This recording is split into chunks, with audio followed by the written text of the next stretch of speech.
think the best producer is, bro?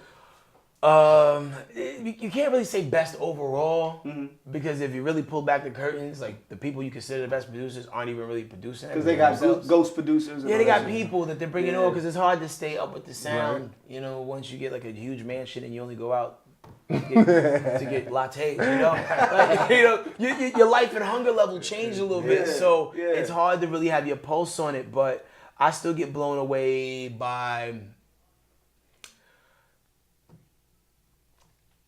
I don't know, bro. I can't even really. I like Rick Rubin still after all these years. If you want to. Oh yeah, because I have to look at things from a level of consistency. Yeah. He's super and you can't and I can't even say of all times. I could break things down in eras. Right. So I would say through 1979 through 82.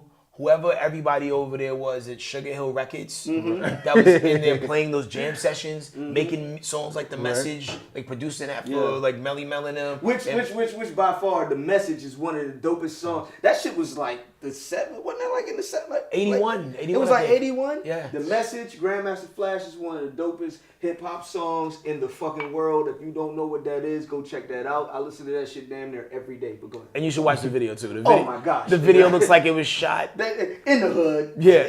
But in the trenches, no. It looked like it was shot on a camera where you had to put a VHS tape in it and hit record. But it looks great. Yeah. So so everybody that was over there at Sugar Hill from 79 to 82, they was killing it. Then as you roll into like 83, 84, Larry Smith, who was producing a lot of things for like Run DMC and really gave them their sound, they took it and ran with it. And then you bring what's my man?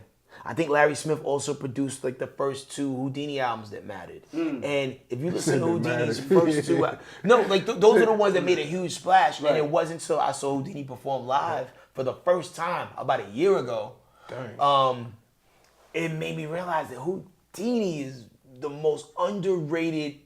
One of the most underrated pioneer groups of all time. Them and the Fat Boys. Fat Boys don't ever get no credit. They don't get no props. They was the first ones that really get in the movies like that and have crossover hits. But I think because they crossed over so hard, because like they always beat up MC Hammer for crossing over, but like Fat Boys did records with Chubby Checker. And I get it. They was trying their best. You know, because you don't know what's gonna work and what's not gonna work. They were a guinea pig that unfortunately got cut open and bled to death because we didn't know what selling out was back then. Or like how would you ever know that your black fans would turn on you if white people loved you so much? How would you know? Because like as an artist, you want to be all things to all people because you want to sell the most records. So they kind of fell into that so hard. You know, the Beach Boys record was cool when they did Wipeout, but then when it was like, yo, this is Fat Boys with Chucky Checker, and we're doing the twist. Then it got weird, and then it was like, then they did the Freddy Krueger rap, then and then I guess everybody was done after that. But it's funny though, that's crazy because Will Smith and Jazzy Jeff did a Nightmare on My Street joint.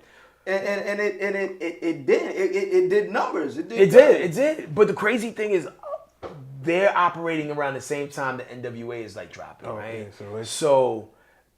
And being a kid who was like in school at that time, there was so many people who was just like, man, fuck them soft ass niggas. And I'm like, but did you hear the second side of the tape? Because that's what all the dope technical stuff was. When he was really rhyming. Like, they were doing the mainstream stuff on side A. Chance once they hear that. There's a routine. Have you heard the DJ I'm the Rap album before? Nah. Bro. So back then, it was a cassette.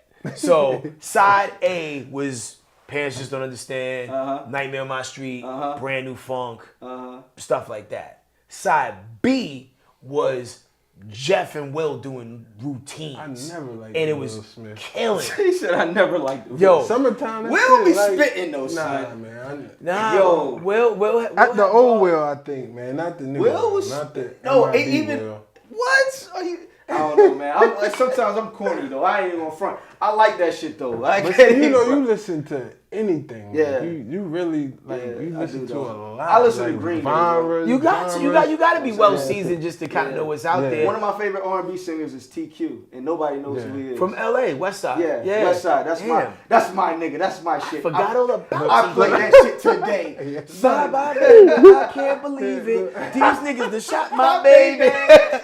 That was like that record was unheard of at the time. Feel my creative. Son, that's my shit. He was the first thug R&B dude. I know, that's what I tell you. He was the first. They don't get it. They be like, nah, who is that? Be like, shit. Even 50 Cent said, I wouldn't stick Clue, man. This shit did well. I wanted to stick TQ, but this shit ain't sell.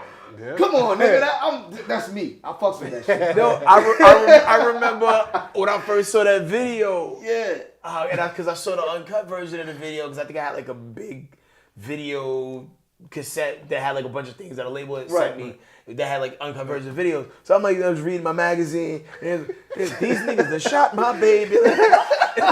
You just never heard an R&B dude swinging like that. That shit was hard, bro. It was. They Never Saw Me Coming album, my nigga, from TQ is the shit. Let me see if Spotify put enough respect on that man name. That's what I'm talking about, TQ. We gonna have discussions, too, man. Hip-hop discussions, believe that. Let's see. No doubt, though. Oh, yep, that's him. That's him. I know that won't go anyway. Never Saw Me Coming.